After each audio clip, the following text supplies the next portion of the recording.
kunomuntu wesifazane lana engahlangana naye last week ngithola upetrol lapha egarage yabona shoot anginakile nje yabona ngidlala umusic la kakhulu yabona uloud nje ngiyalokhuza nje ngiyazama ukulungisa nelokhuza yabona nje yabona ngizama ukubheka nelo ne phone yami nakhona ngizokwazi ukuthi ngikhokhele ulokhuza la ibhawuza la elokhuzeni nange sengqonqozela usisi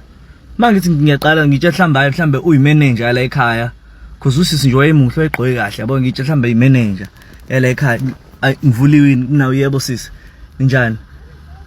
athi yebo bhuti njani nginaphila wathi hayi waze wawuladi bomsindo wakhe nawo ngiyaxolisa ntama ngibe ngehlisa irate ngixoxa athi hayi no ungawehlisi anginenkinga ngiyayithandela ngoma edlala yini igama layo ngimchazela ukuthi hayi free yabo athi shawuba ngingayishawu Stephen Miller abazoyazi ke abantu abayazi old school ihouse ilo free ka Stephen Miller yabo ngihlala ihouse la lokho ngathi ngase ngayithanda kwasami ngiyabona ukuthi cha uyayifila ngithi mina nkosami bandle phela yabo nami ngingazi ukuthi ngizothini ngihleke leyo nhlini leyo engazi nami ukuthi ngihleke ukuthini yabona bese ethi lo sisi waze wa cute ngithi mina hayibo akushiyo ukuthi umfana cute kuthiwa umfana uyabukeka uthi okay ngiyaxolisa ke my bad waze wabukeka ngithi mina okay kulungile ngiyabonga yabona nami ngishawa amahlo but ngingakhombisa ukuthi ngiyablush because ngiyambotha isiqubu lo sisi yabo and isiqubu nje uyambona ukuthi unenyungu manje sengilalele kakhulu izitori zaButhemba sengilalele kakhulu mfowethu izitori zaButhemba ngavele nje ngathi mangiqeda ukhokha ngoba ngakho ngefoni ngathi mangiqeda ukhokha ngefoni ngathi mina kulungile sisi ngiyabona wathi hawu ima phela khona mhlambe list usu right usuyahamba ngithi mina uhlala lapha ngithi mina ngihlala khona level flavor yabo athi hawu nami ngihlala ngakhona athi hawu ngeke ngisabe ngivala iwindow yabo ngivala iwindow bese ngiyahamba yabo namhlanje manje futhi not namhlanje manje yabo bengithi ngize ngixoxele le story yabo but ngiyabona ukuthi yabo nansi inkinga ingivelela namhlanje manje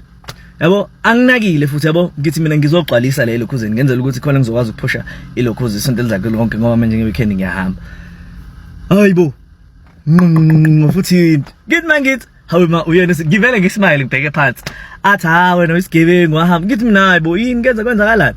athi hayi no lelela phela mfethu ngiyacela ngisacela ukuthi unginikeze inamba yakho ngithi mina mfethu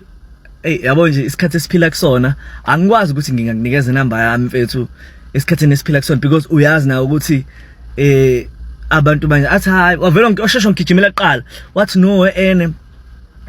angithwele mina mhlawumbe ungacabanga ukuthi ngithwele ngithi mina no indlela obukeka ngayo nje nangendlela eyiyona nje ngeke mina ngiyasaba umuhle wayi ulandela mina ngikubuza umuhle like ufanele abantu abahamba ngama discovery ufanele abantu abahamba ngama defender ufanele abantu abahamba ngama G-Wagon not mina yabo athi hayi G-Wagon nginayo but angithanda uyazi nawe mangabe unemali ubathanda abantu cause sengihlupheke kakhulu uthandweni so sengifuna manje umuntu ozokwazi ukuthi angithande for who I am ngithi mina wazi ngani ukuthi mina ngizoba yiloyo muntu uthi ngiyazi I can feel it angazi ukuthi indaba nje ngizwa ngikuthanda cause ngikubukela kude le ngizwe umsindo i-attention nje futhi ngoba wawubanga umsindo lapha egarage yabo so ngakwazi ke nami ukuthi ngikunake ngaleso sikhathi ngithi mina sis ngeke mina ngeke ngithi mina okay kulungile ke ithathe ke inamba yami yabo ayithatha angifonele futhi ufuna ukucheck ukuthi ngempela iyangena yini animayingena le lokhuzeni iPhone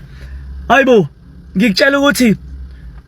ubengakahambi ngisho nanolokhuza ubengakahambi ngisho nanolo ushuthi ubonile weBusiness bengifake imali bengifaka 1.5 ubengakahambi nanto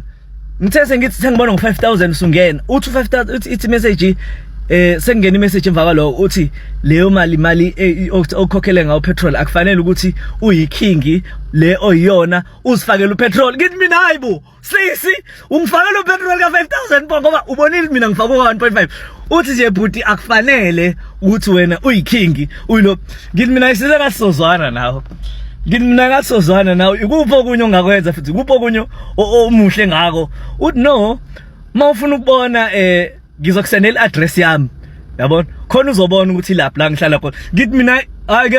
ngiyafisa ukuzwa okunye ukuthi ikuphi okunye ngifisa ukuzwa ikuphi okunye okungaphezulu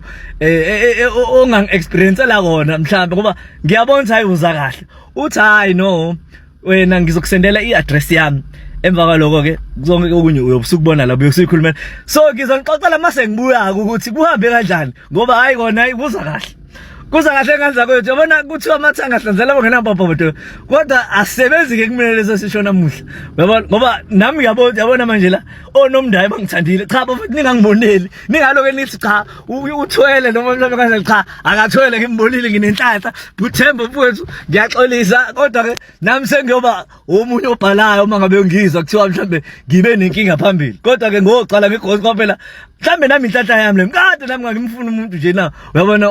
esisolekelelana naye uyayizwa lento engishoyo yabona manje nje ngeke nganza kwethu sengonixoxela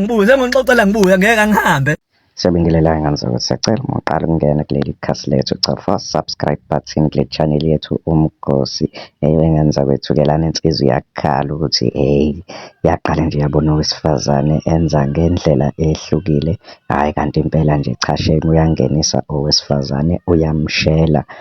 waze umfakela no petrol ka 5,000 rand. Mina ke nawe nganza ukuthi bengathanda sihlangana lapha ku-comment section sizovo lwakho ukuthi wena uthini ngalolu daba. Ungakhohlwa ukucofa subscribe button le channel yethu kanza kwethu asihlanganeni kuma-comment bafethu ngale nkathi ukhomenta thina sizovo lwakho. Nathi ke lokho kuyasikhuthaza ukuthi siniphathele izindaba ezihlabahlosile ubeke nje nawe uvo lwakho ngenkathi ubeke uvo khona nomunye ofundayo kwi-comment yakho. Danko, bye.